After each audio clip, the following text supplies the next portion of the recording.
Wassalatu wassalamu ala Rasulillah Sayyidina Muhammadin. Allahumma salli wa sallim wa barik alaihi ibni Abdillah wa ala alihi wa sahbihi wa mawalah wa man tabi'ahu ila yaumil qiyamah wa la hawla wa la quwata illa billahi amma ba'd.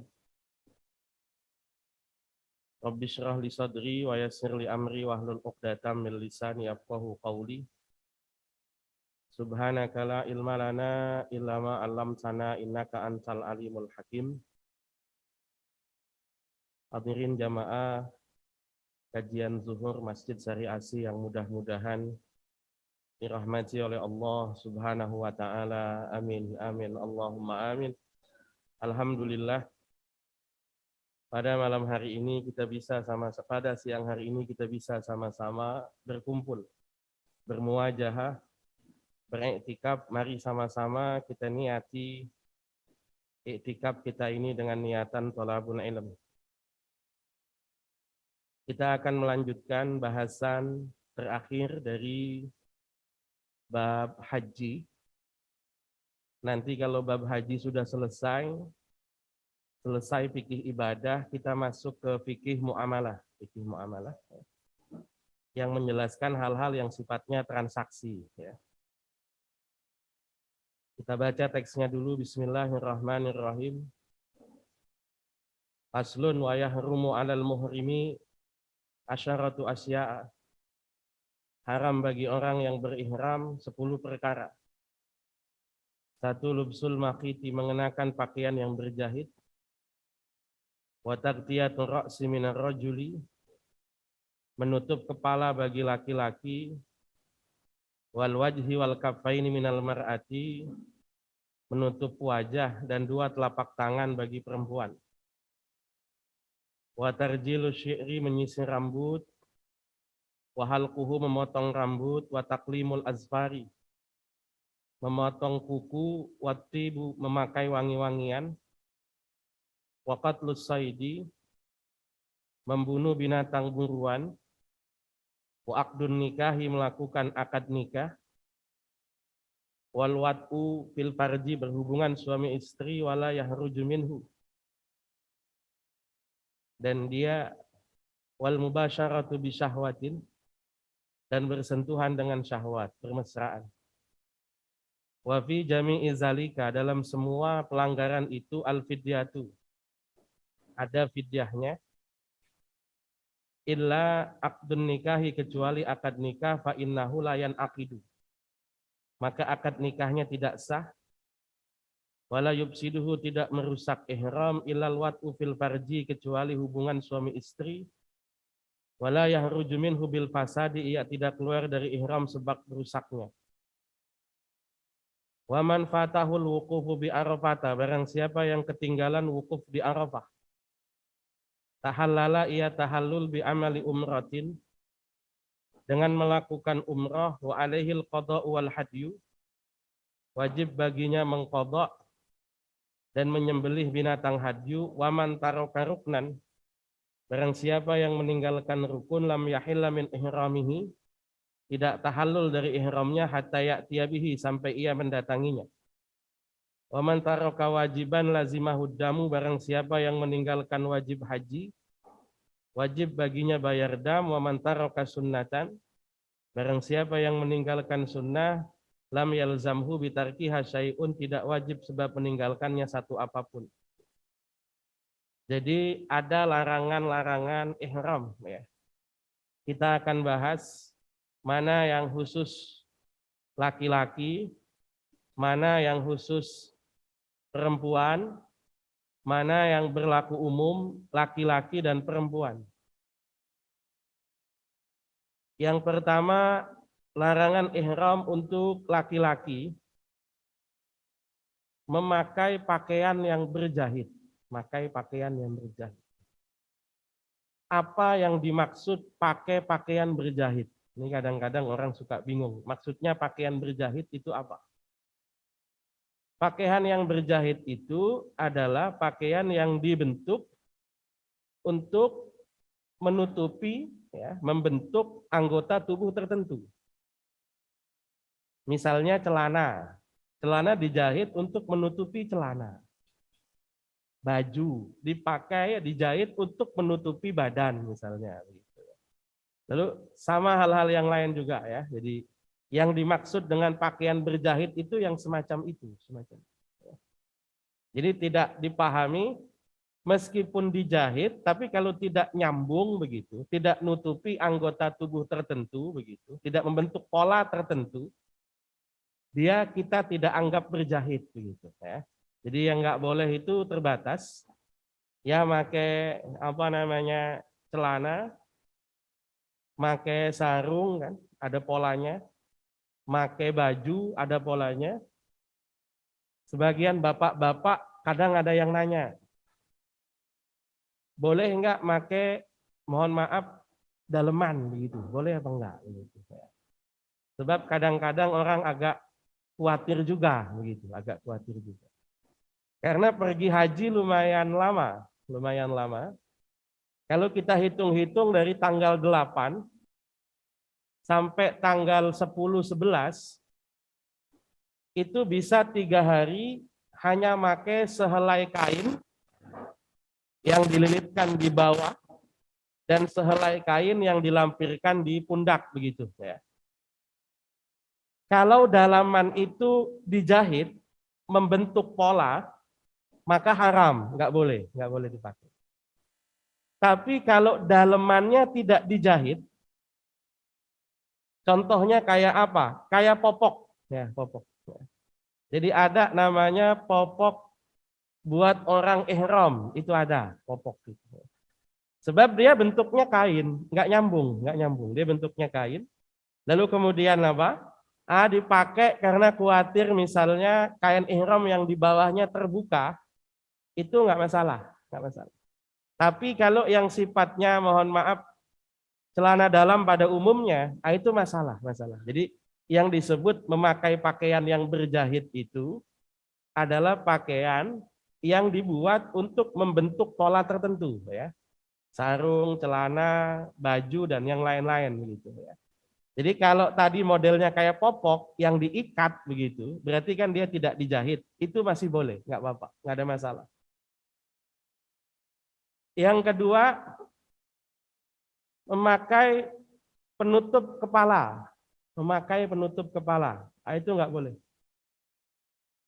Sering kejadian, karena di Indonesia memang ustadz atau kiai nggak pernah lepas kopiah, itu pada waktu ihram masih pakai kopiah. Itu pelanggaran juga sama itu ya.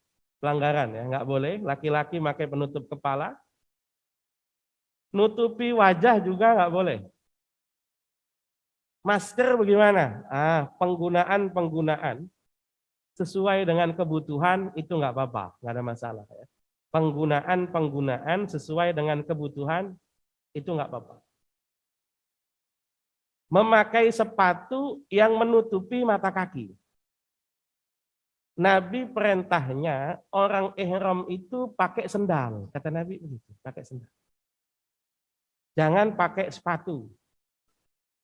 Tapi kemudian ada sahabat itu pernah dapat, dia nggak punya sendal, hanya punya sepatu. Jangan dibayangin zaman sekarang Bu, yang kalau dia nggak punya sendal, sendalnya hilang di masjid, itu beli lagi gampang, kan begitu kalau sekarang kan. Kalau dulu kan memang nggak ada warungnya, nggak ada tokonya, nggak ada. Di sahabat ini lapor sama Rasul, saya nggak ada sendal, saya hanya ada sepatu. Apakah boleh saya ihram pakai sepatu? Nabi bilang potong. Jangan sampai sepatunya nutupi mata kaki. Jadi kalau sepatu itu tidak menutupi mata kaki, boleh, nggak apa-apa. Kalau sepatunya nutupi mata kaki, nggak boleh. Karena kalau sudah nutupi mata kaki berarti sudah membentuk pola. Tapi kalau tidak nutupi mata kaki, berarti nggak apa-apa, nggak ada masalah. Perempuan juga sama, termasuk larangan ihramnya menutup telapak tangan. Nanti terjadi perbedaan pendapat, tapi secara umum mayoritas tidak boleh. Menutup wajah atau bercadar. Di orang Arab itu di kesehariannya bercadar, tapi kalau ihram cadarnya dibuka. Pakai masker gimana? Penggunaan yang dibutuhkan itu nggak ada masalah, nggak ada masalah. Ada larangan yang sifatnya bersama. Menghilangkan rambut di badan, apapun jenis dan tempat asalnya. Jadi rambut yang ada di badan itu nggak boleh. Itulah kenapa orang tidak diperbolehkan menyisir rambut jika dia khawatir rambutnya bisa rontok. Jadi menghilangkan rambut di badan, apapun jenis dan tempatnya. Nah, ini nggak boleh. Ya. Nanti ada hukuman-hukumannya kalau dilakukan. Nggak boleh. Memotong kuku sama juga nggak boleh. Jadi dibiarkan apa adanya, rambut yang ada di badan, dibiarkan apa adanya, kuku yang ada itu. Memakai wewangian, atib. Satu yang pasti nggak boleh, minyak wangi nggak boleh. Parfum itu nggak boleh. Kalau dipakai sebelum ihram, boleh, nggak apa-apa, nggak masalah. Kalau makainya sebelum ihram boleh, nggak masalah. Jadi misalnya dia mandi, habis mandi, pakai minyak wangi, ya kan? Lalu kemudian pakai pakaian ihram, bekas minyak wanginya masih melekat, itu nggak ada masalah, nggak ada masalah. Karena dipakainya sebelum ihram, dipakainya sebelum ihram. Yang nggak boleh itu kalau dia sudah niat ihram pakai minyak wangi, nggak boleh. Ini repotnya kadang-kadang sebagian orang itu begitu sampai Mekah itu matanya lapar pengen belanja. Baru sampai gitu kan. Belum ke masjid, belum kemana, istirahat di hotel. Di bawah hotel udah banyak toko segala macam turun. Ibu-ibu udah langsung belanja tuh. Oh, minyak wangi bagus nih, semprotin, cobain. Minyak wangi bagus, semprotin. Nah, itu pelanggaran itu, pelanggaran itu. Kecuali kalau kita tidak minta. Kadang-kadang kan begitu, kita lewat di toko, disemprot-semprotin aja itu sama penjualnya. Kalau yang kita tidak minta, lalu kemudian minyak wanginya nempel di kita, nggak ada masalah. Nggak ada masalah. Tapi kalau kemudian kita minta, ini wanginya gimana sih baunya, coba. Ini baunya gimana, coba. Ah, ini masalah. Kalau minyak wangi, sudah pasti nggak boleh. Sabun gimana? Kalau zaman dulu masih ada sabun yang nggak wangi, ada. Sabun-sabun batangan yang nggak wangi itu ada. Kalau sekarang apapun yang kita pakai mandi, itu wangi. Sabun wangi, sampo wangi, ya kan? Lalu kemudian apalagi itu sabun muka wangi juga sama, wangi semua. Apa hukumnya? Ulama beda pendapat. Ulama beda pendapat. Dalam madhab Syafi'i yang kita pakai, patokannya sederhana. Kalau memang tujuannya adalah sebagai parfum, maka pelanggaran. Kalau tujuannya bukan sebagai parfum, bukan pelanggaran, nggak ada masalah. Kalau tujuannya sebagai parfum, maka pelanggaran. Rata-rata sabun itu tujuannya bukan sebagai parfum, bukan. Kecuali kalau sabun-sabun yang pakai apa itu? Minyak esensial. Nah, minyak esensial, kan ada apa istilahnya itu? Minyak asiri itu ya. Minyak asiri itu yang diolah dari apa? Diolah dari buah-buahan atau tanaman. Memang tujuannya buat parfum itu, tujuannya. Dan baunya kuat sekali, Itu nanti apa hukumnya? Kalau memang tujuannya adalah untuk parfum, maka dihitung. Terhitung dia pakai wangi-wangian. Tapi kalau tujuannya bukan parfum, maka nggak masalah. Maka sampo boleh, sabun boleh, pembersih wajah boleh. Kalau kebetulan misalnya dia bisa mencuci, dia pengen nyuci kain ihramnya pakai deterjen misalnya. Deterjennya wangi nggak apa-apa. Tapi kalau pakai soklin pewangi, nah ini nggak boleh karena tujuannya pewangi. Kalau deterjen tujuannya bersihkan. Jadi dibedakan dari awal. Motif penggunaannya kita bedakan. Ya. Sama kayak sabun tadi, yang tujuannya buat parfum, nah itu nggak boleh. Kalau yang tujuannya apa namanya untuk membersihkan badan, itu boleh. Nggak masalah. Nanti larinya kemana-mana. Deodoran bagaimana? Deodoran itu. Zaman Nabi belum ada deodoran, belum ada. Apakah deodoran akan dianggap sebagai wewangian atau bukan sebagai wewangian? Kebanyakan ulama bilang deodoran itu hitung-hitungannya wewangian karena bukan untuk membersihkan. Kalau sabun itu untuk membersihkan badan.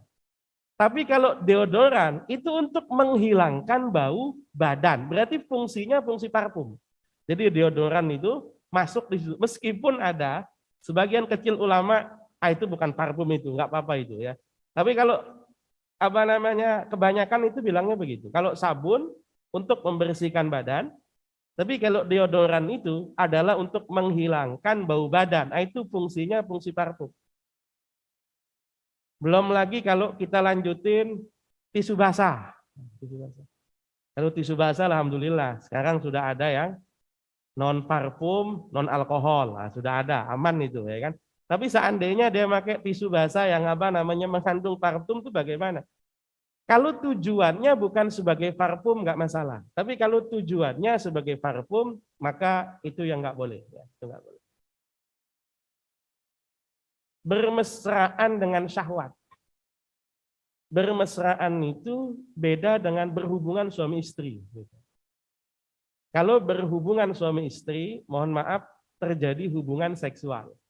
Tapi kalau bermesraan itu tidak terjadi. Tapi mesra-mesraan dengan syahwat tanpa jima. Ini pelanggaran ini semua, maka repotnya apa namanya orang berangkat haji kamar double suami istri. Ini di sini. Kamar double suami istri. Repotnya ini di sini. Bermesraan dengan syahwat itu ya. Semua jenis pelanggaran itu sanksinya menyembelih kambing di Mekah atau memberi makan 6 orang miskin atau puasa 3 hari. Jadi satu bayar dam. Bayar damnya gimana? Ya datang ke pasar kambing. Datang ke pasar kambing, bilang mau bayar dam, tanya namanya siapa, nego harga berapa, potong-potong. Atau kalau nggak mau repot, zaman sekarang orang bayar dam di ATM juga bisa. ATM nanti muncul menu bayar dam, nanti di debit apa namanya saldo sekian real itu untuk apa namanya pelaksanaan dam. Atau memberi makan 6 orang fakir miskin, boleh. Memberi makan 6 orang fakir miskin, masing-masing per 1 orang itu setengah sok, setengah sok. Patokannya sederhana. Orang itu kira-kira makan sehari itu kira-kira habisnya berapa?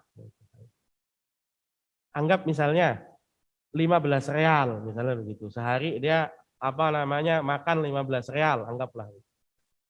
15 real kali 6, berarti 90 real. Ya sudah, kita sedekah 90 real. Genepin aja sudahlah, genepin 100 real begitu. Bisa satu orang langsung dapat 90 real, bisa. Atau bisa juga satu orang langsung kita kasih jatah semuanya bisa. Tapi saya susah cari pengemis, cari fakir miskin segala macam. Gampang Bu, udah kalau Ibu kira-kira nggak tahu, biasanya kalau pagi subuh itu pengemis masih banyak. Nah belum dirazia. Tapi kalau udah siang dirazia. Tapi kalau nggak nemu pengemis, nggak nemu apa, cleaning service itu kita anggap fakir miskin itu bisa kita kasih, nggak ada masalah, bisa kita kasih. Atau puasa 3 hari, jadi pilihan. Boleh dia menyembelih kambing, boleh dia memberi makan 6 orang fakir miskin, atau boleh dia puasa selama 3 hari. Oke, sebelum saya lanjutin, kalau ada yang ingin ditanyakan silakan.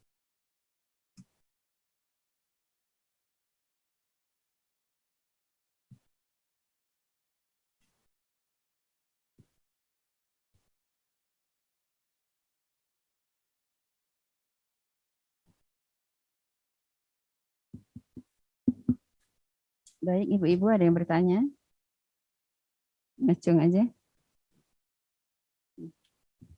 Ini Baik. saya tanyakan ini Pak Ustadz. Assalamualaikum warahmatullahi wabarakatuh. Waalaikumsalam warahmatullahi wabarakatuh. Untuk puasanya itu kita bayarnya di sana atau boleh di tanah air? Puasanya Makasih. dibayar di sana. Puasa 3 hari dibayar di sana. Fakir miskin, 6 orang juga fakir miskin sana. Nyembelih kambing juga, nyembelih kambing di sana. Sama. Makasih. Ya, sama-sama. Lanjut kali nggak ada yang bertanya. Oke, baik kita lanjutin. Ini yang apa namanya pelanggaran besar ya. Larangan ihram yang pelanggaran besar melakukan hubungan suami istri. Akan kita bedakan apakah berangkatnya dia ihramnya umrah ataukah ihramnya untuk haji. Sebab ihram itu bisa orang ihram untuk umrah, bisa orang ihram untuk haji. Kalau haji yang pakai wukuf. Kalau yang umrah itu yang nggak pakai wukuf. Kalau sampai kejadian, ada yang melakukan hubungan suami istri pada saat ihram. Satu misalnya ihramnya untuk umrah. Apa konsekuensi hukumnya? Satu, dosa. Itu larangan. Ya, larangan. Satu, dosa. Kemudian yang kedua, umrahnya batal. Umrahnya batal. Umrahnya batal. Tapi meskipun umrahnya batal, wajib melanjutkan ibadah yang batal itu sampai selesai. Ini unik ini. Biasanya orang kalau sudah batal, itu sudah tidak melanjutkan ibadahnya, tidak. Ibu sholat, dapat 2 rakaat, batal. Ya sudah, nggak usah dilanjutin, wudhu lagi, kan begitu.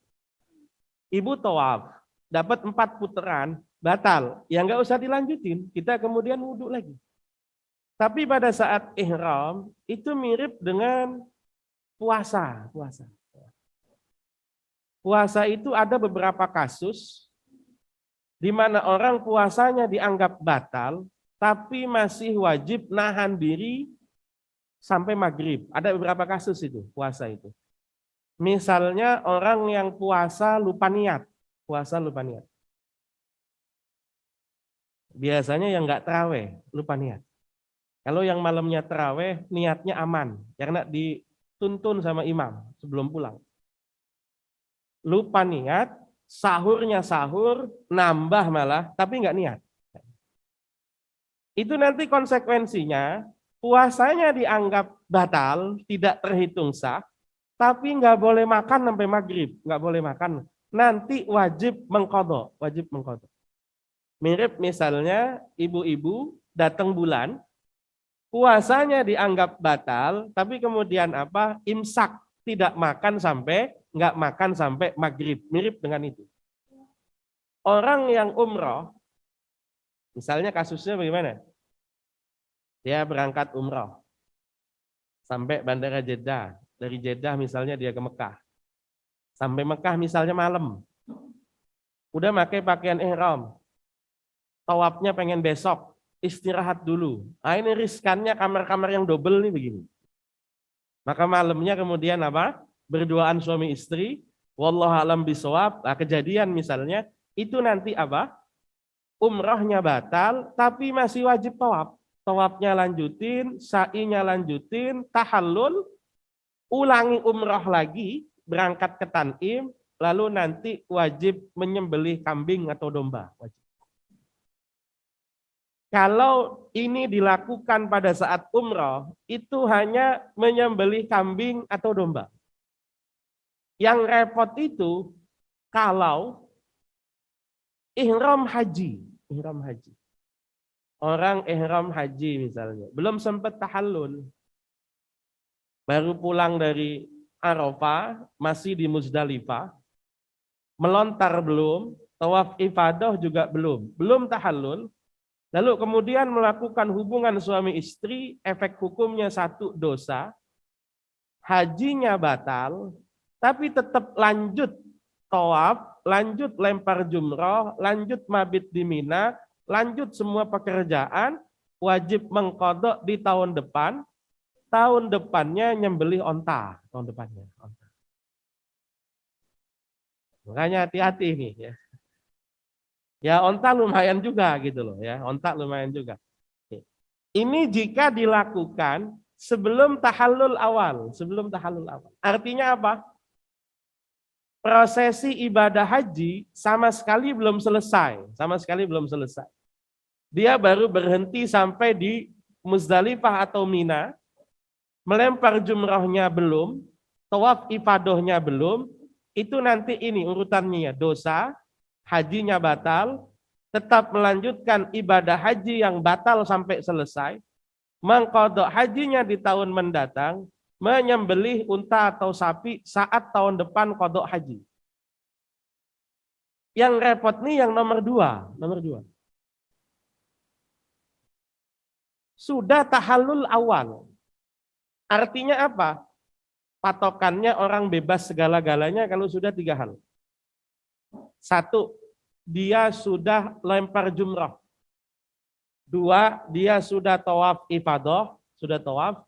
3, dia sudah potong rambut. 3 ini dilakukan halal semuanya, halal. Ya, halal semua artinya boleh berhubungan suami istri. Tapi kalau baru salah satu, baru melempar jumrah saja, atau baru tawaf ifadah saja, maka disebutnya tahallul awal. Kalau sampai kejadian hubungan suami istri dosa, hajinya nggak batal. Hajinya nggak batal, tapi kemudian apa?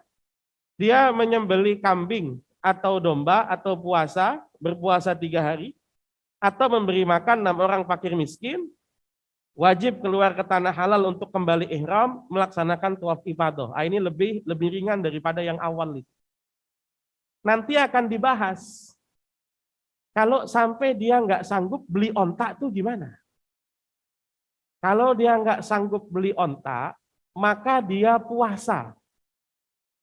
Puasanya seharga onta. Saya contohin begini. Misalnya onta harga 30 juta. Misalnya.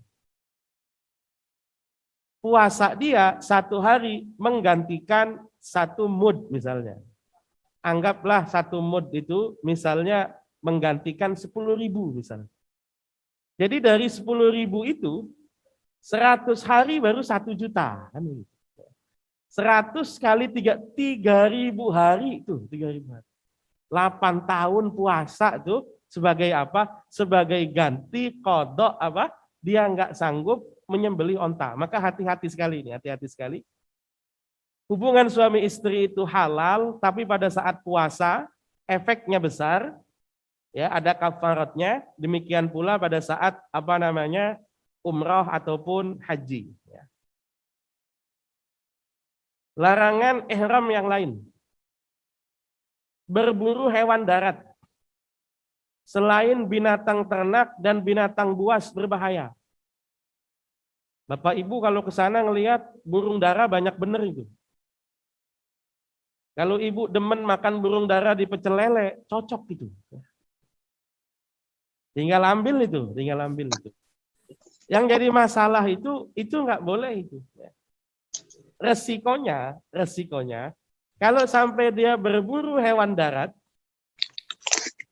itu nanti diganti dengan menyembelih sebesar binatang yang diburu. Masalahnya, kita motongnya burung dara, nanti gantinya kambing. Kan nggak sebanding itu kan. Jadi kalau kita apa namanya sampai berburu hewan darat itu nanti gantinya kambing. Kalau lebih besar dari kambing, gantinya sapi. Kalau lebih besar dari sapi, gantinya onta. Ya. Kecuali kalau binatang buas, binatang berbahaya, nggak masalah. Ibu masuk kamar, ada kalajengking, ya nggak apa-apa, matiin nggak masalah.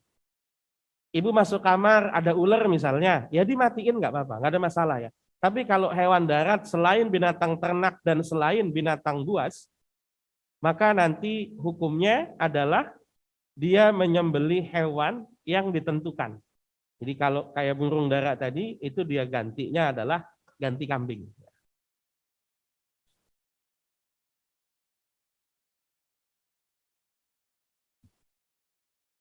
Meminang dan akad nikah, nggak boleh.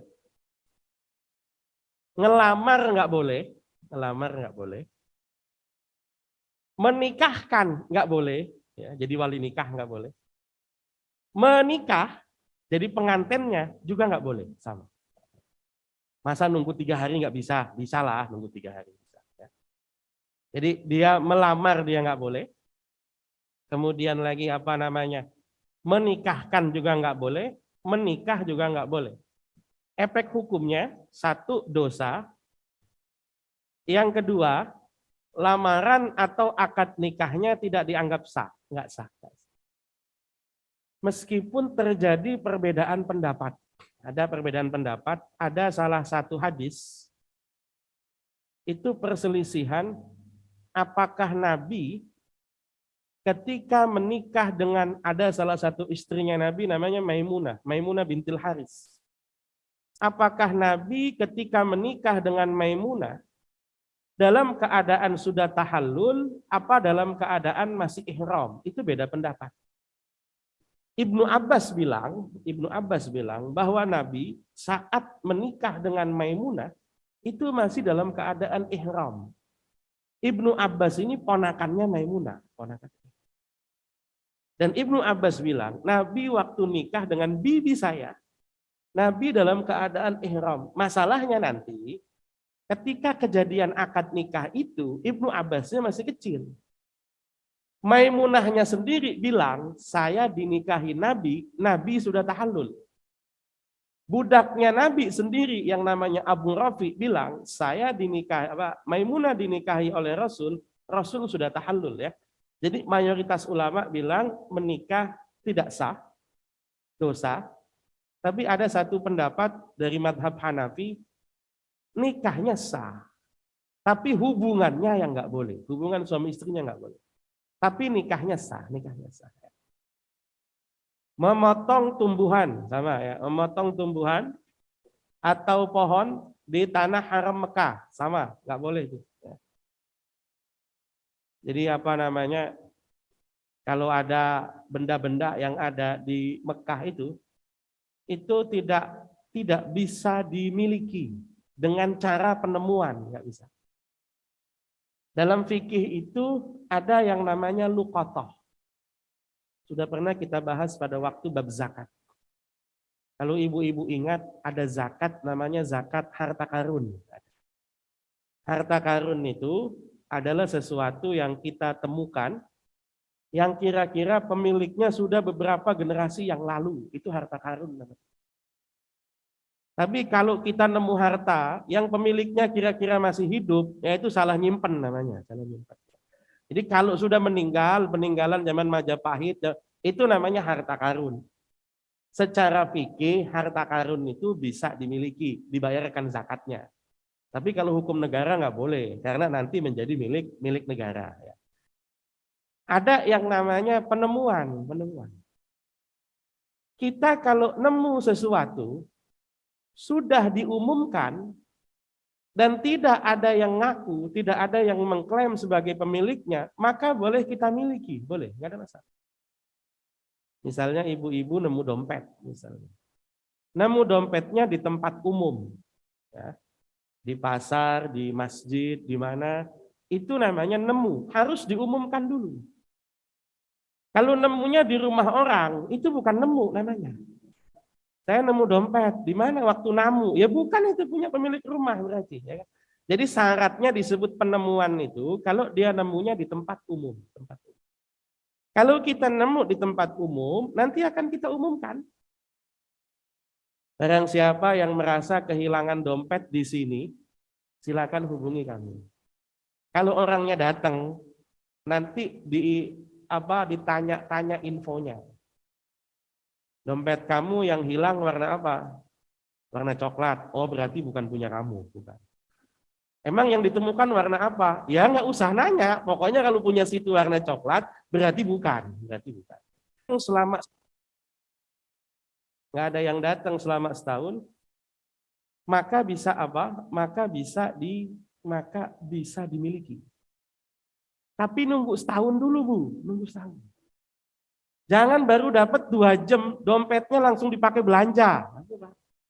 Siapa tahu yang punya datang, kan begitu ya. Siapa tahu yang maka itu diumumkan. Ada yang nggak kudu nunggu setahun kalau ibu-ibu nemu barang-barang yang cepat rusak.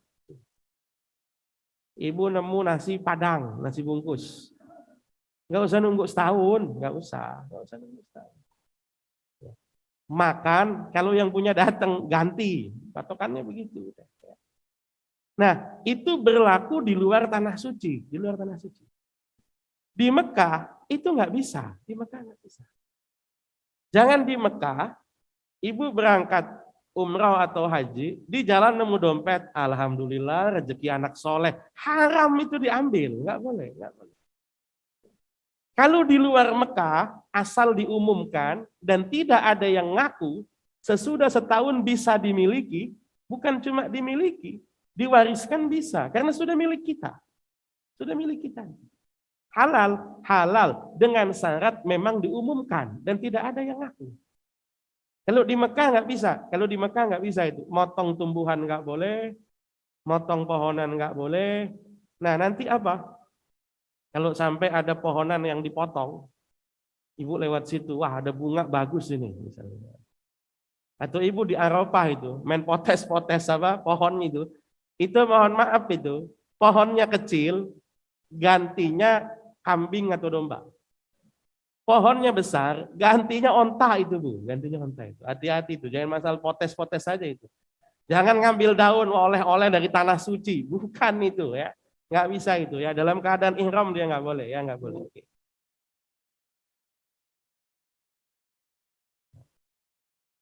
Ini sebelum dilanjutin, kalau ada yang mau ditanyakan silakan. Assalamualaikum Ustaz. Jadi tadi kalau memang kita pakai ihram, menemukan sesuatu benda yang berharga di Mekah gitu, kan tidak boleh dimiliki tadi. Kita berikan kemana tuh Ustaz? Gimana? Yang kalau kita ketemu tadi ada barang yang berharga waktu kita kalau di Mekah itu kita ngasihnya kemana Pak? Makasih. Kalau kita berada di masjid, barang-barang temuan kita berikan kepada petugas yang ada di masjid. Ada namanya maktab Riayatul Haramain ya, maktab kantor perawatan Haramain ada. Diserahkan saja, bilang ini barang temuan sudah. Nanti itu kalau nggak salah ada aplikasinya sekarang ya. Nanti kalau ada yang merasa kehilangan, itu nanti bisa datang ke situ bisa. Kecuali sendal. Kalau sendal itu kalau hilang itu ya sudah benar-benar hilang itu, benar-benar hilang. Pokoknya kalau sendal itu, kalau bapak ibu naruhnya di lantai, ya sudah digiles memang. Kalau kecuali sendalnya hilangnya di loker begitu, di laci. Jadi serahkan kepada maktabnya, kepada kantornya. Kalau kita nemunya di hotel, serahkan kepada resepsionisnya, serahkan kepada petugasnya. Nanti diambil itu sama petugasnya. Dosa urusan petugasnya, bukan urusan kita. Patokannya kita adalah barang penemuan yang ada di tanah suci itu tidak bisa dimiliki. Kalau di tempat lain itu bisa dimiliki dengan syarat diumumkan selama setahun ya. Mudah-mudahan bisa dipahami. Oke, saya lanjut bacanya. Wa man fatahul wuqufu bi Arafata tahallala bi amali umratin wa alaihi al-qada'u wal hadyu. Wa man taraka ruknan lam yahilla min ihramihi hatta ya'ti bihi. Wa man taraka wajiban lazimahud dam wa man taraka sunnatan lam yalzamhu bi tarkiha syai'un. Barang siapa yang meninggalkan rukun haji, barang siapa yang ketinggalan tidak melakukan wukuf di Arafah, maka ia tahallul keluar dari ihram haji dengan cara mengerjakan umrah dia mengqadha hajinya dan membayar membayar denda. Kalau dia meninggalkan rukun, hajinya tidak sah. Ya, kalau dia meninggalkan rukun, dia tidak bisa tahallul sampai dilakukan. Kalau dia meninggalkan yang wajib, dia wajib bayar dam. Kalau dia meninggalkan yang sunnah, dia tidak berkewajiban apapun. Ini jarang ada kasus begini, tapi pernah beberapa kali ada. Orang yang ketinggalan wukuf di Arafah. Patokannya wukuf itu baru masuk waktu wajibnya, itu zuhur.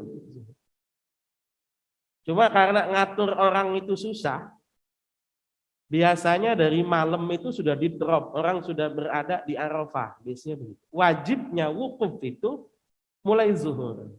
Maka ada orang sholat berjamaah, habis itu ada khutbah wukuf, ada.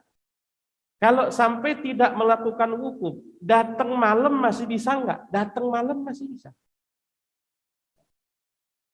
Menjelang maghrib itu masih dihitung.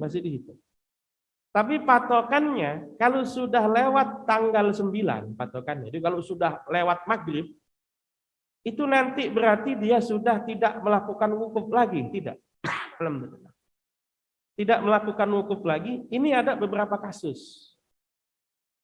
Dulu pada saat sistem transportasinya itu kalau bahasa Arabnya namanya taradudi. Taradudi itu di pick up drop lagi, pick up drop lagi.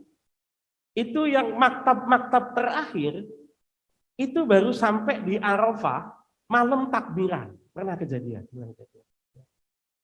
Tapi bukan jamaah Indonesia, Atau contohnya orang itu pas waktu, mungkin ada yang ingat, kira-kira saya lupa 6 atau 7 tahun yang lalu terjadi banjir besar di hari Arafah di jalan akses Jeddah Mekah. Jadi tanggal 9 orang-orang Jeddah itu naik naik bis, naik pengen pergi haji, di tengah jalan banjir. Nunggu banjirnya reda, itu baru masuk Arafah itu, kemudian baru masuk Arafah itu sudah lewat malam, sudah lewat tengah malam itu, maka dia dianggap tidak berhaji. Meskipun dia dianggap tidak berhaji, nanti caranya apa? Caranya dia mengerjakan umrah. Habis dia mengerjakan umrah, nanti tahun depan mengqadha hajinya dan membayar dam. Mengqadha hajinya dan membayar dam. Itulah kenapa orang-orang yang sakit, separah apapun akan dibawa oleh ambulan meskipun sebentar, dengan istilah yang namanya wukuf safari. Sakit separah apapun dibawa dalam ambulan, kemudian itu dibawa berada di Arafah sebentar, kemudian dibawa lagi ke balai pengobatan. Jadi patokannya adalah al-hajju Arafah. Haji itu intinya ada di Arafah. Arafah itu waktunya sebentar, tanggal 9. Waktu wajibnya itu waktu zuhur. Sampai kapan? Maghrib itu sudah boleh meninggalkan Arafah, sudah bisa ke Muzdalifah. Ya. Jadi waktunya sebentar, itulah kenapa, karena tempatnya terbatas, waktunya sebentar, orang di drop ke Arafah itu mulai dari malam ke-9. Dari mulai malam Arafah sudah di drop itu. Ya. Jadi patokannya kalau sampai ada yang nggak wukuf, hajinya nggak sah, lanjut ganti umroh, tahun depan qadha haji, dan juga membayar damnya. Oke, ya. Mudah-mudahan bisa dipahami. Kalau ada yang masih kurang jelas sebelum dilanjutin, silakan. Assalamualaikum Ustaz. Assalamualaikum. Yang tadi ganti umroh, kemudian qadha haji, itu walaupun kita memang sudah niat haji, tapi bukan kesengajaan kita gitu, karena mungkin itu tetap begitu hukumnya. Iya. Jadi itu di luar kekuasaan kita, bukan kita sengaja, bukan. Iya. Contohnya kayak tadi banjir atau macet atau apa, iya. Tapi waktunya waktunya haji, wukufnya memang terbatas. Dia terkena dam. Namanya apa? Namanya damul ihsar, damul ihsar. Itu pernah Nabi punya pengalaman yang mirip, Tahun ke-6 Hijrah itu Nabi berangkat dari Madinah menuju Mekah bulan Ramadan, akan melakukan umrah. Sampai di Hudaybiyah, Nabi sudah ambil miqat dari Bir Ali. Sudah pakai pakaian ihram, enggak bawa peralatan perang, tidak. Nabi bersama kurang lebih 1.500 jamaah, 1.500 jamaah. Sampai di Hudaybiyah, dapat kabar kalau rombongan Madinah nggak boleh masuk Mekah, nggak boleh masuk Mekah.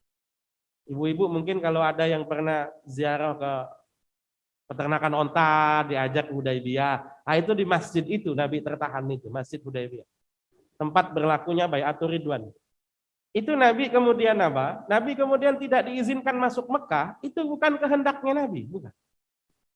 Apa yang dilakukan Nabi? Nabi tahallul, Nabi potong domba, potong kambing. Kemudian Nabi pulang, tahun depannya Nabi mengqadha umrah yang gagal di tahun kemarin. Jadi ada kalau ibu-ibu gagal umrah, santai aja Bu. Nabi juga pernah gagal. Jadi sampai Nabi ngulangi di tahun depannya. Itu bukan kesalahan Nabi, bukan.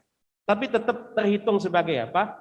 Terhitung sebagai tidak terlaksananya ibadah haji atau umrah. Mudah-mudahan bisa dipahami. Terima kasih, Ustaz.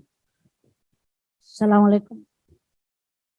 Assalamualaikum warahmatullahi wabarakatuh. Waalaikumsalam warahmatullahi wabarakatuh. Tanya Pak Ustadz. Silakan. Karena waktu mau kurban udah dekat Pak Ustadz ya. Kadang-kadang kita kalau kurban itu enggak hadir Pak Ustadz. Ya kita enggak, kadang-kadang kurban kita di kampung gitu ya. Apakah sebaiknya kita kurban itu kita hadir waktu pemotongan itu Pak Ustadz? Yang kedua Pak Ustadz, haji ini kalau hitung pahala kan Allah yang menentukan pahalanya ya. Tapi waktu melaksanakan haji ini ada yang sudah melaksanakan umroh pas di waktu haji itu sempat melaksanakan umroh sebanyak 7 kali, 6 kali, 8 kali. Apakah itu terpisah pahala umroh dengan pahala haji Pak Ustadz? Terima kasih. Assalamualaikum warahmatullahi wabarakatuh. Assalamualaikum warahmatullahi wabarakatuh. Saya jawab yang nomor 2 dulu ya, berkaitan dengan tema kita. Haji dan umrah itu 2 ibadah yang berbeda. Haji itu sendiri, umrah itu sendiri, tapi bisa digabung yang namanya haji qiran. Orang haji qiran itu tawafnya 1 kali untuk haji sekaligus umrah.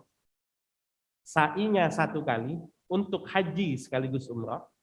Ambil miqatnya juga 1 kali untuk haji sekaligus, bisa digabung bisa. Tapi pada hakikatnya dia 2 ibadah yang berbeda karena Allah nyebutnya juga beda. Allah bilang wa atimul hajja wal umrata lillah. Sempurnakanlah haji, sempurnakanlah umrah karena Allah. Ada orang yang punya kebiasaan memperbanyak umrah. Ya, pahalanya bagaimana? Kalau pahala itu gaib sebetulnya, tapi haji dan umrah itu 2 ibadah yang berbeda. Boleh atau tidak? Boleh, nggak apa-apa. Sebagian orang bilang nggak boleh ngulang-ngulang umrah. Boleh, nggak ada masalah. Ngulang-ngulang umrah itu sama seperti kita ngulang-ngulang sholat. Boleh. Kita ngulang-ngulang zikir boleh. Kita ngulang-ngulang baca Quran boleh. Cuma biasanya nanti orang khususkan. Habis umrah sudah selesai dia umrah yang ketiga misalnya buat orang tuanya. Umrah keempat buat mertuanya. Umrah kelima buat nenek. Ya buat siapapun itu nggak ada masalah.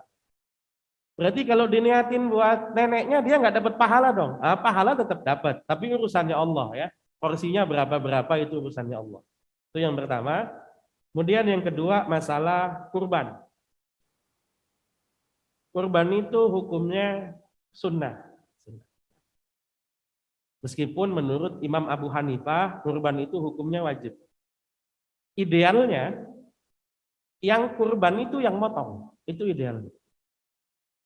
Jadi saya kurban, saya yang motong, itu idealnya begitu. Karena Nabi kurban, Nabi yang potong juga. Cuma resikonya kalau kurban itu dilaksanakan pribadi-pribadi, distribusi daging itu kadang-kadang tidak merata. Karena nanti dia bagiin cuma yang kenal-kenal saja, kalau nggak kenal nggak dibagi. Tapi kalau kemudian kurban itu dipusatkan di masjid, musola atau mana, panitianya ada koordinasinya, itu distribusinya merata. Saya yang kurban, idealnya saya yang menyembelih.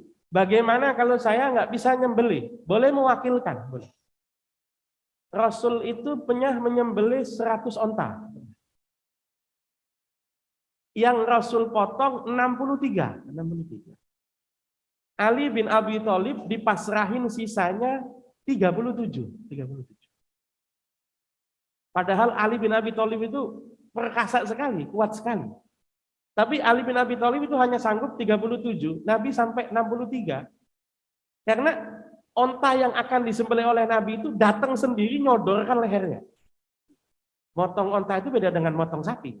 Karena lehernya panjang, kan beda.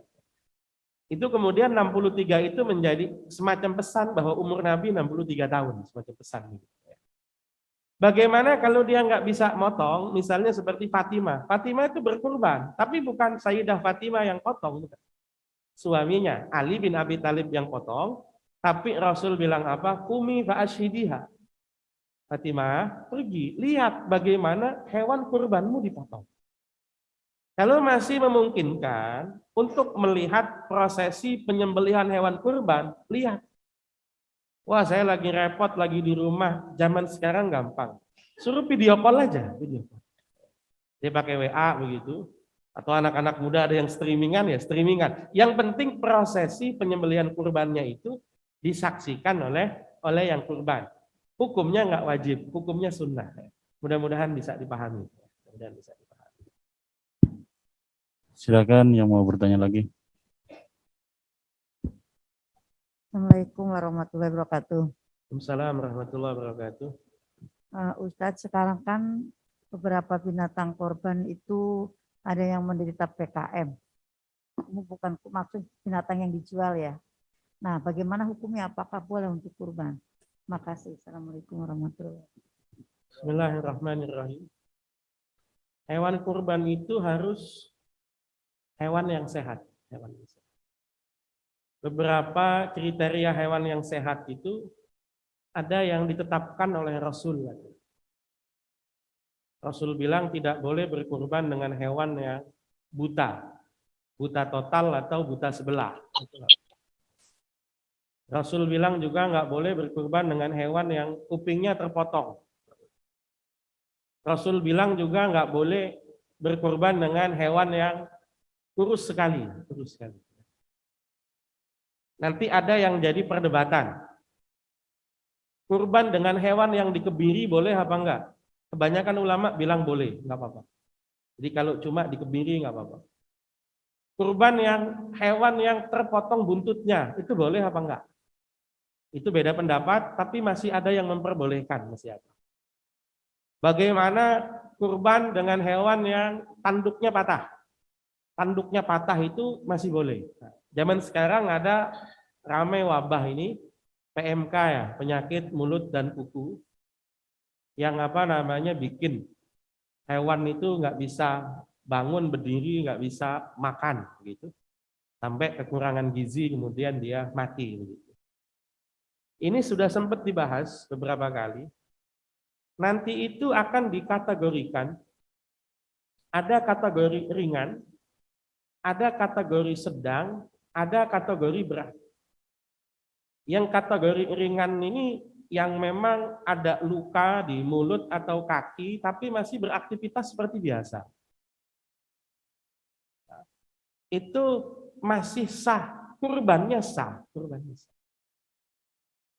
Tapi tentu kalau tidak berbahaya, kalau dinas misalnya kesehatan bilang itu berbahaya, maka nggak boleh dimakan, tapi kurbannya sah. Jadi kalau masalah kurbannya sah, tapi kalau makannya itu nanti apa kata ahlinya lah, ya apa kata ahlinya lah. Kalau kata ahlinya berbahaya, ya berarti nggak boleh. Kalau yang kategori sedang, kalau yang kira-kira kemungkinan sembuh pada waktu pelaksanaan kurban, maka juga boleh. Kalau nggak salah durasinya 7 hari, kalau nggak salah, durasinya 7 hari. Jadi kalau sakitnya sekarang, kemudian dirawat segala macam, ada kemungkinan sembuh sebelum Idul Adha itu kemudian juga bisa digunakan sebagai hewan kurban bisa. Tapi kalau yang kategori berat itu juga tidak sah dijadikan hewan kurban. Jadi sesudah dia sembuh, kalau nggak salah ada masa berapa saya lupa itu, sampai dinyatakan boleh dikonsumsi kembali ada. Jadi patokannya satu, sakit yang ada pada hewan itu berpengaruh pada keabsahan hewan kurban. Dua, bahaya tidaknya konsumsi itu nanti berpengaruh pada hukum makannya ya. Mudah-mudahan bisa dipahami. Bismillahirrahmanirrahim. Kita lanjut lagi. Masalah dam atau denda haji. Denda haji yang pertama itu namanya dam nusuk atau damul manasik. Denda yang wajib dibayar karena meninggalkan manasik, meninggalkan aturan-aturan yang terdapat pada ibadah haji. Saya contohkan begini. Nabi haji 1 kali. Nabi haji 1 kali. Nabi berangkat dari Madinah, dari Bir Ali, waktu itu namanya Zulhulaifah. Nabi berangkat dari Madinah itu diikuti puluhan ribu jamaah. Di Masjid Zulhulaifah itu, Nabi kemudian ganti pakaian ihram, berihram, orang ini masih mikir-mikir. Nabi itu akan haji dulu, ataukah Nabi itu akan umrah dulu, atau bagaimana? Maka ketika ihram, kemudian beda-beda. Ada orang yang memang niatnya tamattu. Saya sampai Mekah pengennya umrah dulu. Habis umrah nanti pakai pakaian bebas. Baru menjelang hari Arafah saya niat lagi umrah ihram untuk haji. Ada yang begitu ada. Ternyata Nabi niatnya ifrad. Ifrad itu artinya apa? Nabi niatnya haji dulu. Artinya apa? Sampai Mekah enggak copot pakaian ihram sampai selesai prosesi ibadah haji. Lah ini kan repot. Kalau dia pengen ngulangi niat lagi, balik lagi ke mikot. Tapi karena dia tidak balik ke mikot, maka kemudian apa? Maka kemudian dia nanti kena denda yang namanya damun nusuk. 2 orang. Orang yang niatnya tamattu, orang yang niatnya kiron, yang niatnya umrah dulu, atau niatnya haji sekaligus umrah, nanti kena dam. Damnya itu bayar seekor domba. Nggak boleh dimakan, nggak boleh. Jadi saya misalnya potong beda dengan kurban ya. Kalau kurban itu boleh dimakan, kecuali kalau nazar nggak boleh. Kalau kurban sunnah saya boleh makan. Kalau dam itu nggak boleh makan, nggak boleh. Makanya dulu waktu saya mahasiswa itu mikir-mikir juga. Motong kambing kok nggak boleh makan? Ini gimana? Akhirnya dulu disiasati. Teman saya bayar dam, saya bayar dam, teman saya satu lagi bayar dam juga sama. Saya ambil dikit daging dia ambil dikit daging temennya ambil dikit daging dia. Jadi saling mengambil daging temennya. Yang nggak semuanya, dikit-dikit boleh. Yang daging saya disate, berarti saya nggak boleh makan sate. Nggak boleh. Yang daging teman saya digulai, berarti dia nggak boleh makan gulai, nggak boleh. Saya boleh. Jadi patokannya dia nggak boleh makan daging dam miliknya sendiri, tapi dia boleh makan daging dam milik orang lain boleh, nggak ada masalah. Patokannya di situ. Kalau nggak sanggup nyembelih seekor domba atau kambing, wajib puasa 10 hari. Ketentuannya 10 hari itu 3 hari dikerjakan di sana. 3 hari dikerjakan di tanah suci, 7 hari dikerjakan setelah pulang sampai di tengah-tengah keluarga itu. Ya. Kalau misalnya nggak sempat 3 hari di Mekah bagaimana? Kalau nggak sempat, total 10 hari puasanya di rumah nggak apa-apa, nggak masalah. Tapi aturan dalam Al-Quran itu, faman lam yajid fasyamu salasati ayyamin fil haji wa sab'atin idza raja'tum. Kalau mereka tidak sanggup menyembelih seekor domba, maka wajib puasa 3 hari di Mekah waktu haji dan 7 hari ketika mereka pulang. Ini sifatnya tertib. Kalau masih mampu motong kambing, nggak boleh puasa. Orang baru boleh puasa kalau memang nggak punya duit buat motong kambing. Misalnya harga kambing 250 rial. Saya punya duit 250 rial. Tapi kalau saya pakai motong kambing, saya nggak makan. Itu saya boleh nggak motong kambing, saya puasa 10 hari. Tapi kalau saya punya duit 300 real, kalau saya pakai potong kambing, nggak bisa beli oleh-oleh. Nah itu masih wajib potong kambing kalau itu, masih wajib. Jadi patokannya baru boleh puasa kalau nggak sanggup apa? Kalau nggak sanggup dia punya biaya untuk beli kambing, baru boleh puasa. Yang kedua adalah denda yang wajib dibayar karena tadi disebutnya damut tarafuh.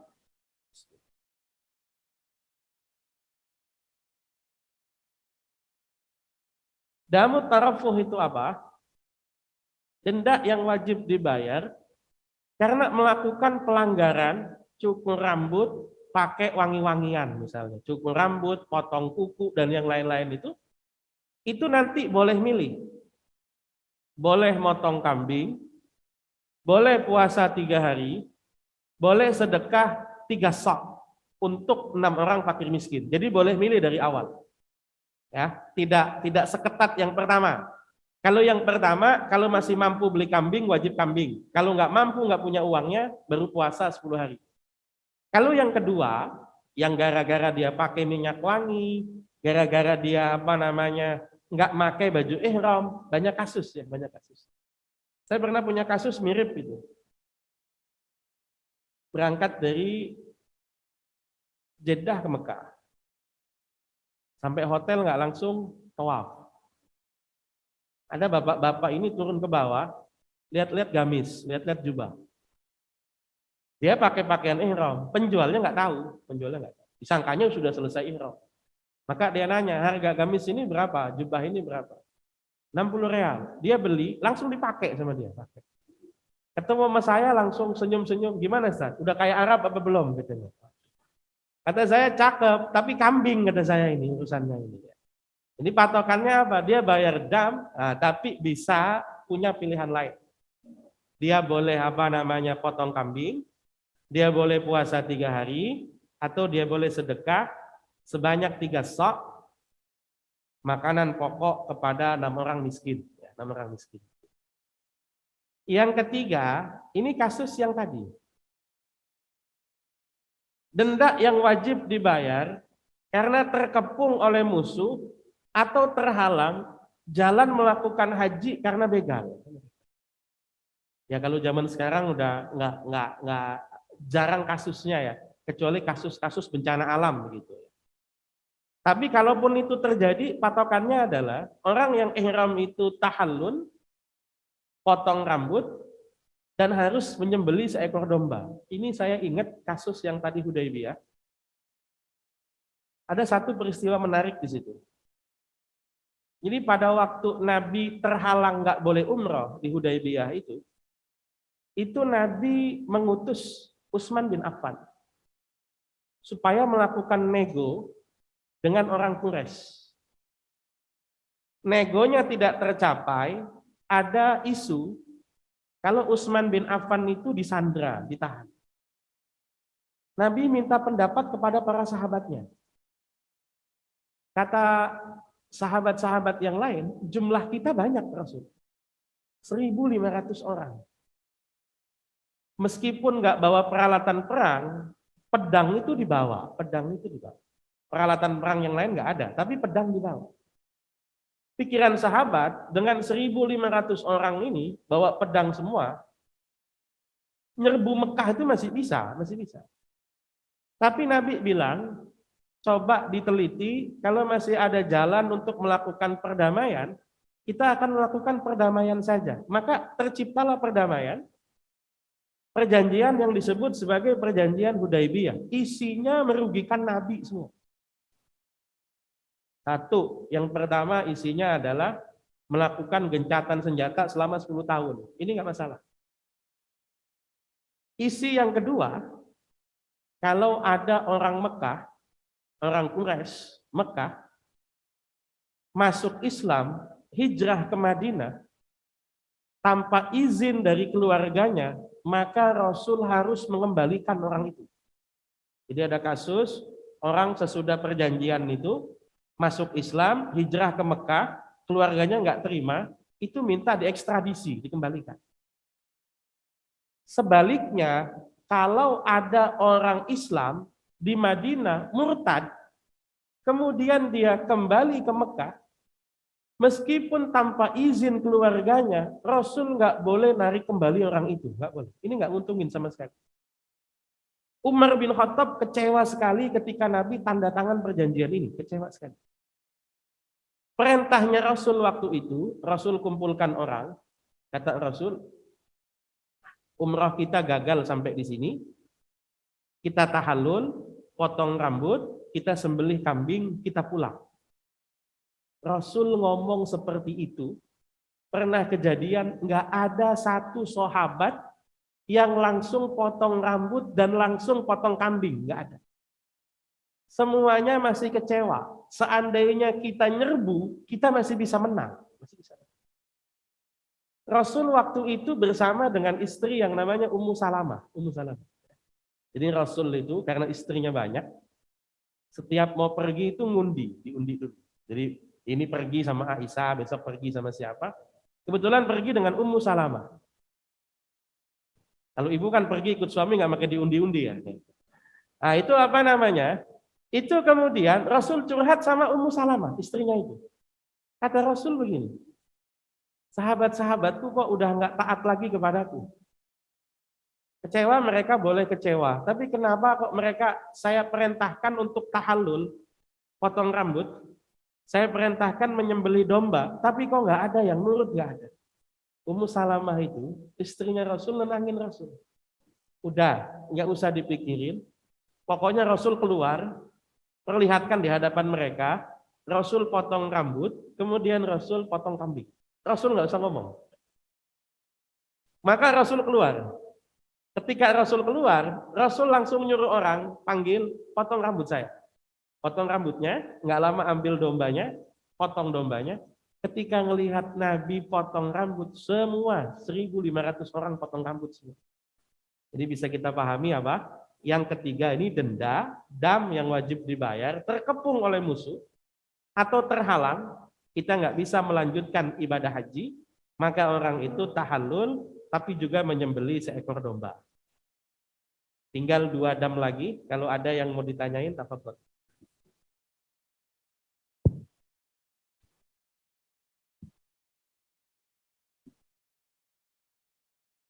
Oke. Kalau nggak ada, saya lanjut. Ada yang nanya? Ini cuma penjelasan yang tadi, cuma lebih detail. Ya. Yang keempat, denda yang dibayar karena membunuh binatang buruan. Maka nanti dipotong yang ada padanannya. Binatang yang terkecil, padanannya itu kambing. Binatang yang terkecil, padanannya itu kambing. Kalau dia nggak mampu beli kambing, maka patokannya adalah harga kambing itu berapa dikalikan 1 mud beras. Sama kayak tadi, misalnya harga kambing 2,5 juta misalnya. Beras 1 mud misalnya 10.000. maka nanti orang ini akan berpuasa selama 250 hari. Jadi per satu hari hanya dihitung 1 mud saja. Jadi motong kambing, kalau nggak sanggup motong kambing, maka harga kambing itu dikonversi beras, hampir 1 liternya dia puasa 1 hari. Kalau 1 kambingnya 3 juta, maka 1 beras 1 mudnya 10.000, dia puasanya 300 hari. Kalau 1 kambing harganya 3,5 juta, maka nanti dia puasanya 300 setahun penuh itu puasa, cuma gara-gara penasaran pengen motong burung dara itu ya. Hanya hati-hati itu ya. Meskipun banyak hewan-hewan itu tidak boleh untuk tidak boleh untuk diburu, nggak boleh. Kemudian yang terakhir, ini yang tadi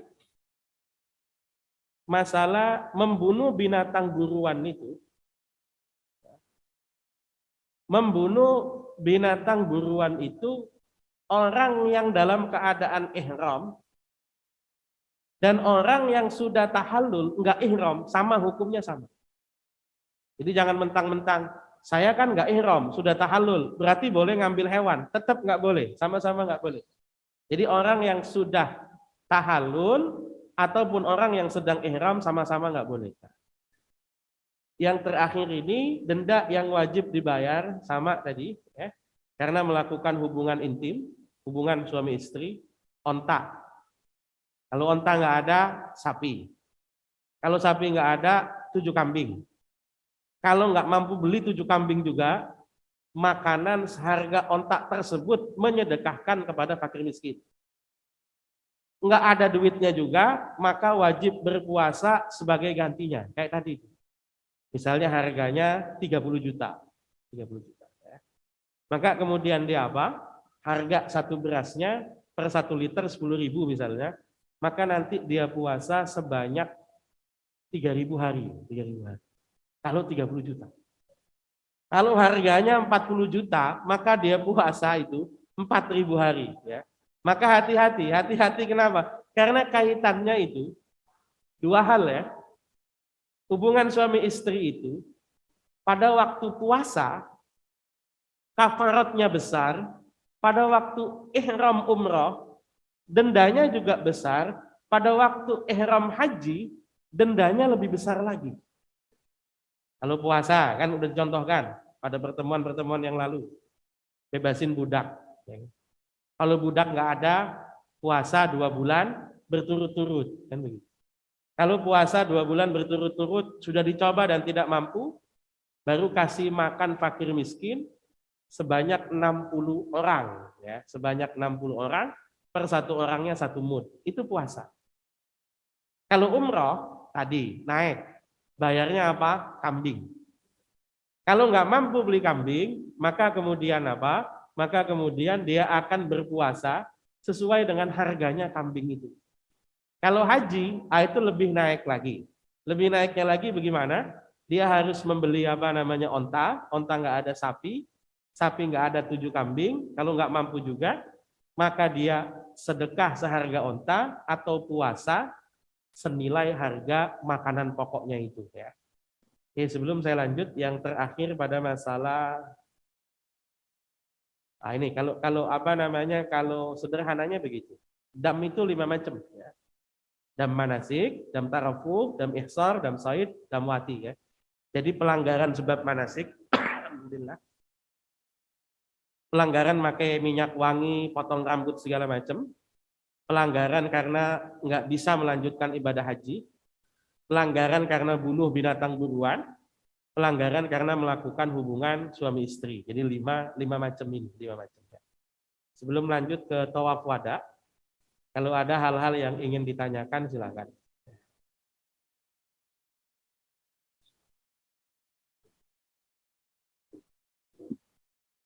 Silakan Ibu-ibu, jangan malu-malu bertanya.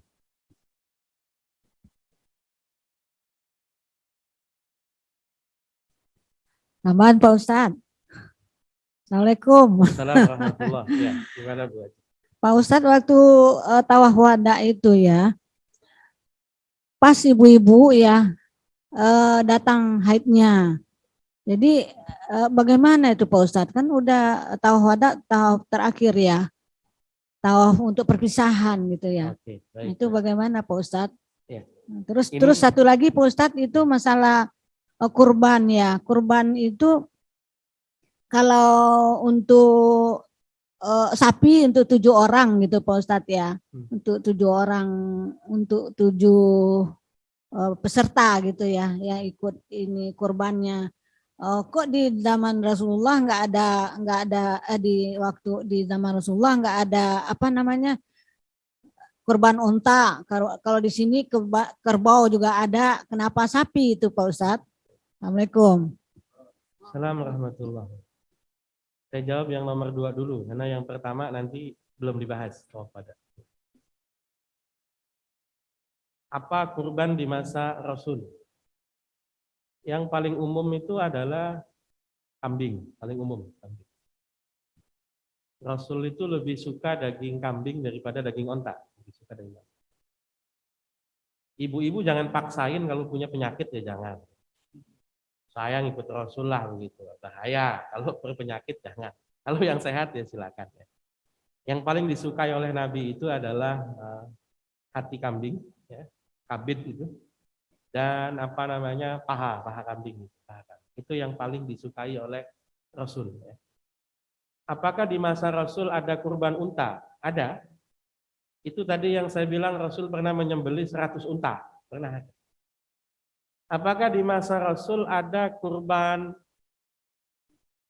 sapi? Hadis-hadis tentang sapi itu ada. Hadis-hadis tentang sapi itu ada, tapi saya kurang paham apakah di masa Rasul pernah ada kurban sapi. Saya kurang paham. Yang paling umum itu adalah onta dan kambing. Makanya menurut sebagian ulama itu begini.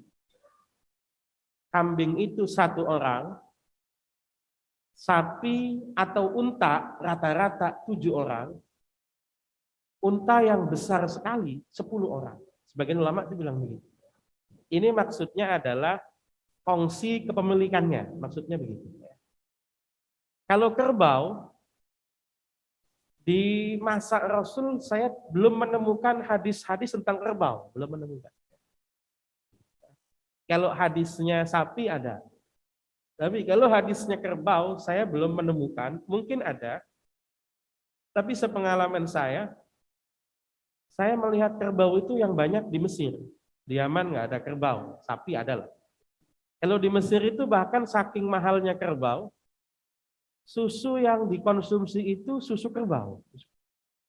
Itu lebih mahal daripada susu sapi, lebih mahal ya. Jadi kalau kerbau hukumnya bagaimana? Kalau kerbau hukumnya sama dengan sapi sama. Jadi bisa disembelih untuk apa namanya berkongsi 7 orang. Yang dimaksudkan 1 orang 7 orang itu supaya gampang dipahami adalah milik.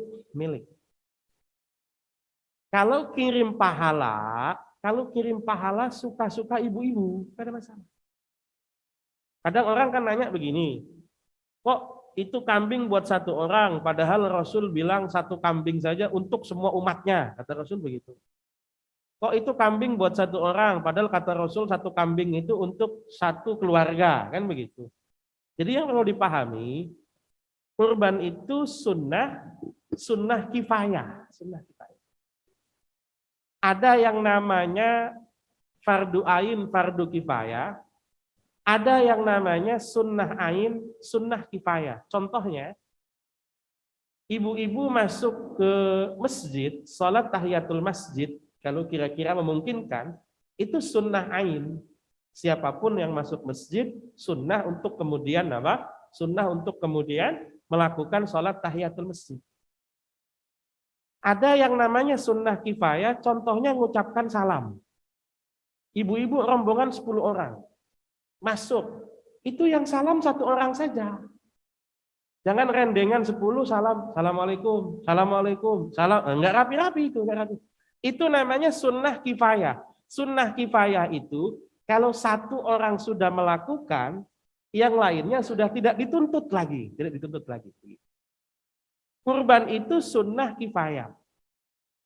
Kalau dalam 1 keluarga sudah ada yang melakukan, maka tuntutan untuk yang lain nggak ada. Meskipun masih sunnah.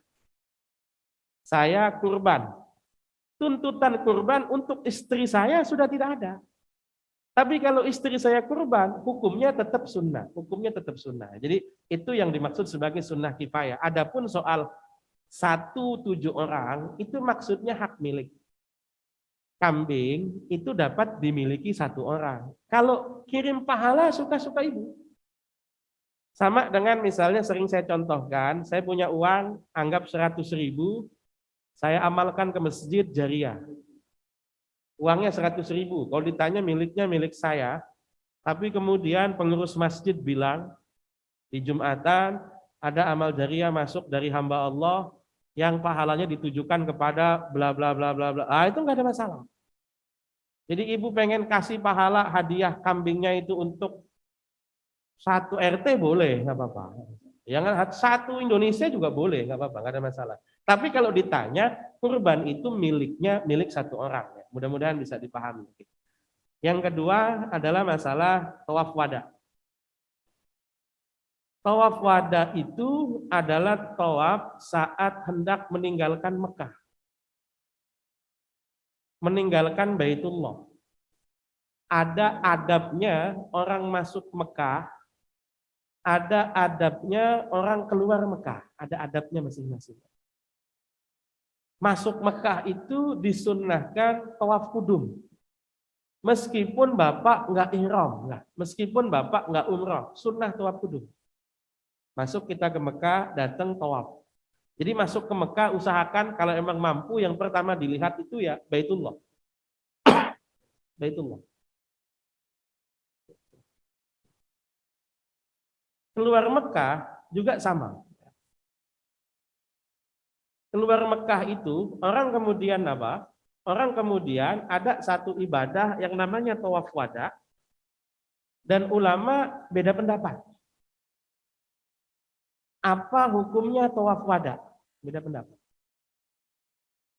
Ada pendapat yang menyatakan bahwa tawaf wada itu hukumnya adalah wajib haji.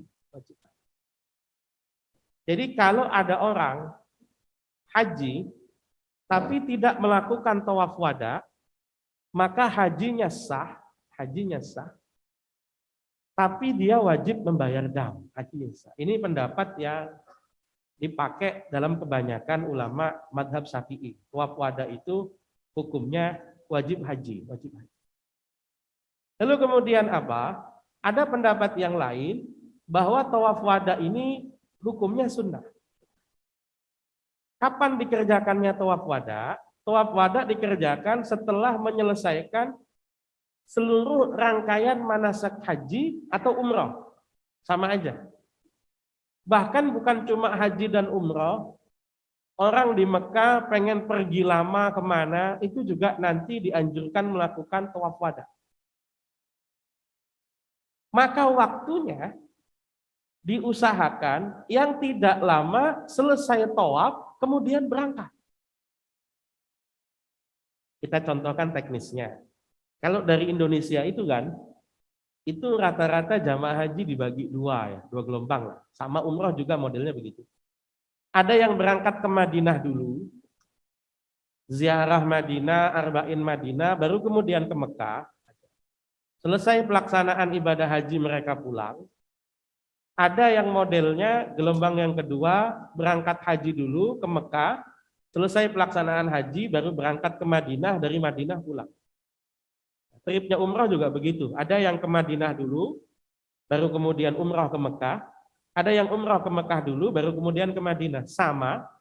Kalau sudah selesai semuanya, mau pulang ke tanah air, mau ke Madinah, itu juga tawaf wada. Usahakan waktunya enggak jauh dengan berangkatnya. Misalnya, mau berangkat ke Madinah jam berapa? Mau berangkat ke Madinah misalnya sore. Tawaf wadanya usahakan ya zuhur lah. Atau jam 11, jam 10. Jangan ke Madinahnya besok, tawaf wadanya malam ini. Jangan itu. Karena tawaf wada itu pamitan, yang kalau sudah selesai tawaf wada, usahakan mana langsung berangkat di bis.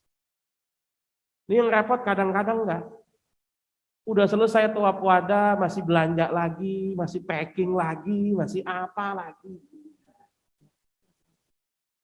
Kalau sudah selesai tawaf wada, ya sudah.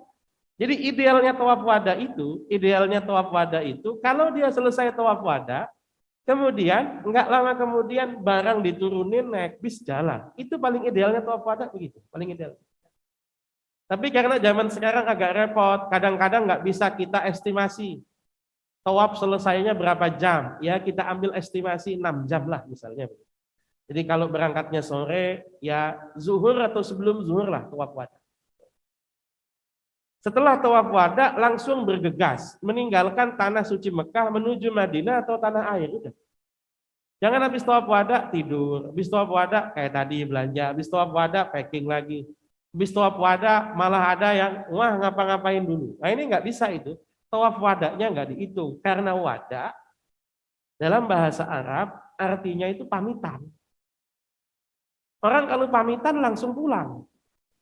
Dan nggak lucu, ibu namu ke rumah orang pamitan. Saya pamit ya, masih minta kopi lagi. Saya pamit ya, masih ngobrol lagi. Ini orang kalau pamitan ya langsung pulang, kan begitu. Makanya orang kalau sudah selesai tawaf wada selesai. Cuma nanti apa?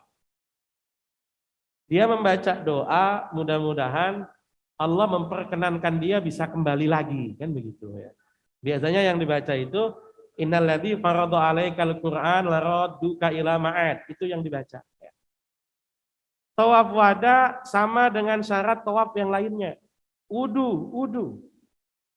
Suci dari hadas kecil dan besar, iya.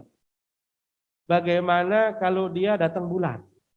Apakah dia melakukan tawaf wada atau tidak melakukan tawaf wada?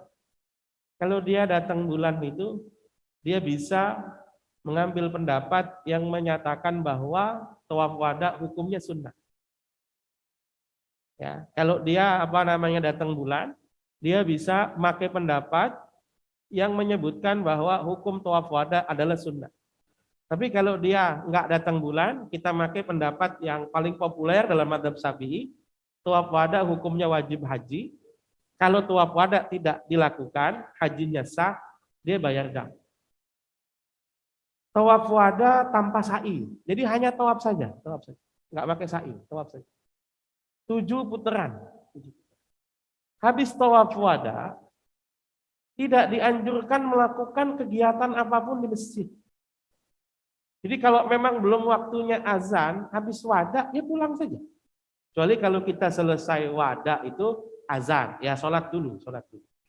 Tapi kalau kemudian kita selesai wada itu waktu sholat masih jauh, ya sudah pulang. Sholatnya di mana? Ya sholatnya bisa di hotel atau sholatnya bisa di jalan. Jamak takhir atau jamak takdim bisa, nggak ada masalah. Tawaf wada tanpa sa'i, tawaf wada tidak memakai ihram, tidak. Jadi pakai baju bebas, nggak ada masalah. Kemudian lagi apa? Ada sebagian adat. Ya. Saya bilang tradisi. Kalau zaman dulu mungkin masih bisa dilakukan. Orang kita itu kadang saking hormatnya terhadap sesuatu.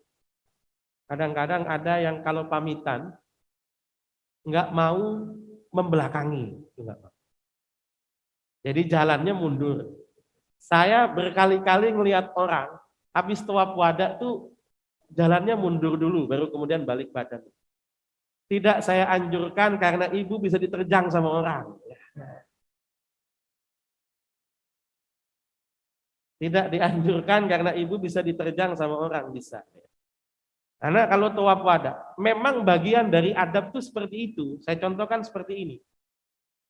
Kalau kita ziarah ke makam Nabi, misalnya kita ziarah ke makam Nabi, dalam takrib ini, nggak ada penjelasan Madinah, nggak ada. Penjelasan Madinah tidak ada. Tapi saya akan coba jelaskan sedikit saja. Kalau kita ziarah ke Nabi, kalau kita ke Madinah kan yang kita kejar 2. Satu raudhah, usahakan bisa sholat di raudhah meskipun hanya 2 rakaat. Yang kedua kita ziarah ke makam Nabi, ucapkan salam di depan makam Nabi. Jadi kita yang selama ini dalam sholat, mengucapkan salam dari jauh. Kalau sholat kan tahiyat kita baca, Assalamu alaika ayyuhan nabi wa rahmatullahi wa barakatuh. Kita hadirkan salam itu di depan makam Nabi. Assalamu alaika ayyuhan nabi wa rahmatullahi wa barakatuh. Ucapin salam. Habis ngucapin salam kan biasanya orang doa. Ini begini Bu. Ini makam Nabi misalnya.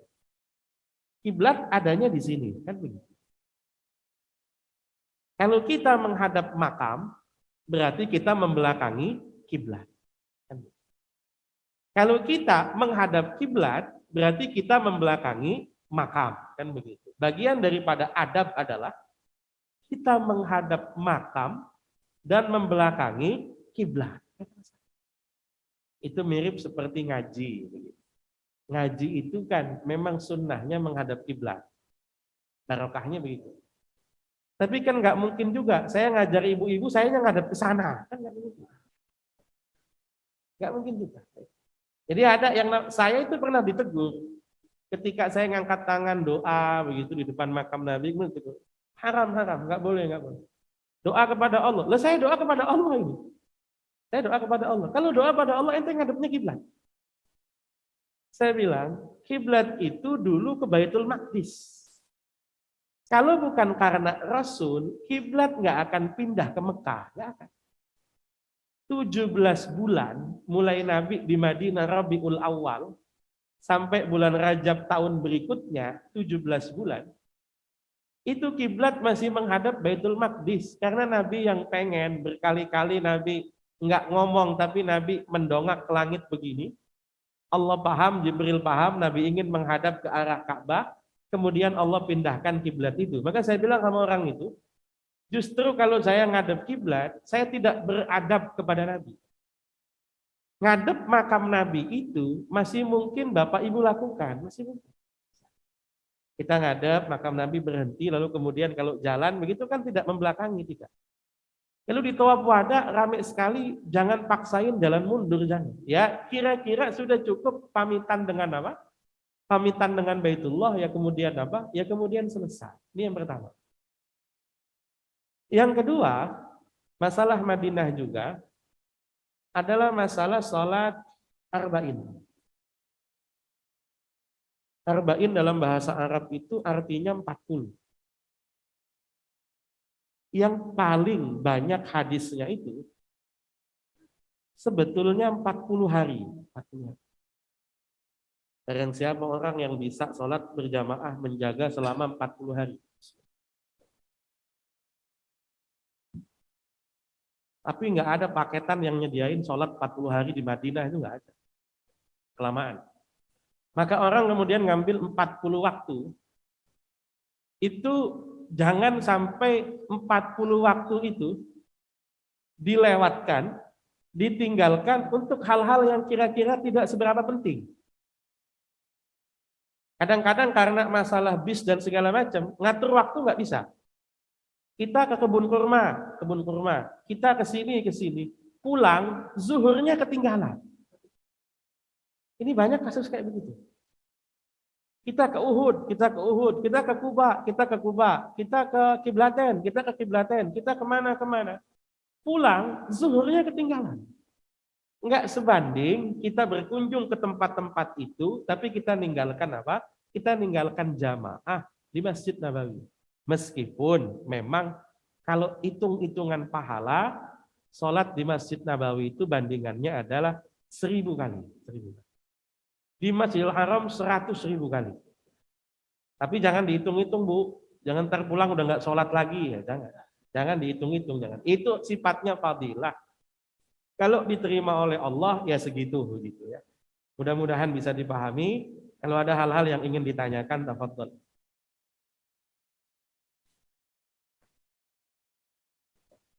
Ibu-ibu ada yang bertanya? Acung tangannya Bu. Assalamualaikum Ustaz, mungkin saya ada satu lagi pertanyaan saya. Kalau waktu kita tawaf wada udah selesai, ada yang mengatakan kita nggak boleh menoleh lagi ke Ka'bah. Jadi kalau tidak boleh lagi menoleh ke Ka'bah karena sudah tawaf wada, apakah itu benar? Jadi kalau udah itu langsung aja, jangan lihat-lihat lagi ke belakang gitu. Makasih Ustaz.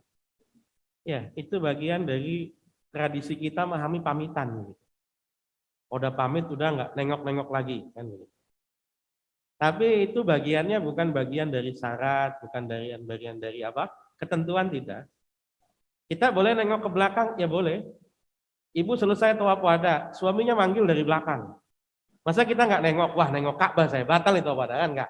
Jadi apa? Ya itu sifatnya hanya adab saja. Kalau kira-kira sudah selesai, sudah tidak melihat-lihat Ka'bah lagi, karena kita sudah berpamitan.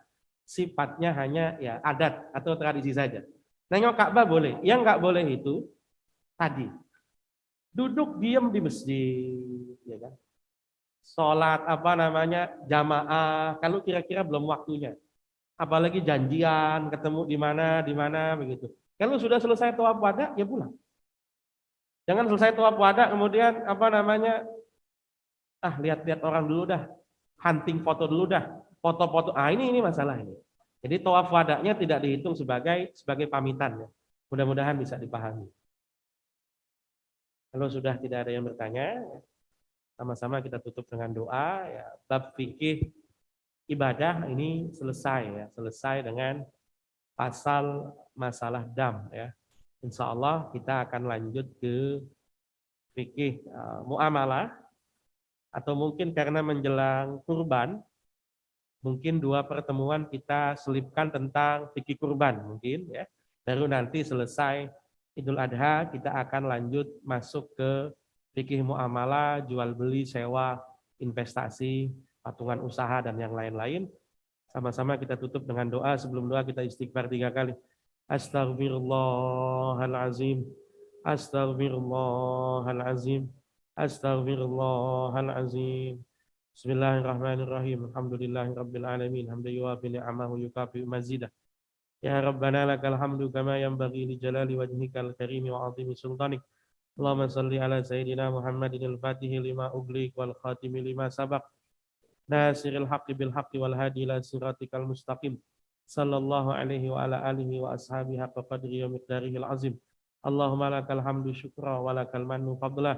Wa anta rabbuna haqqa wa nahnu abiduka riqqa wa anta lam tazal lidzalika ahla. Allahumma ya muyassira kulli asir wa ya jabira kulli kasir. Wa ya sahiba kulli farid wa ya mughniya kulli faqir wa ya muqawwiya kulli dha'if.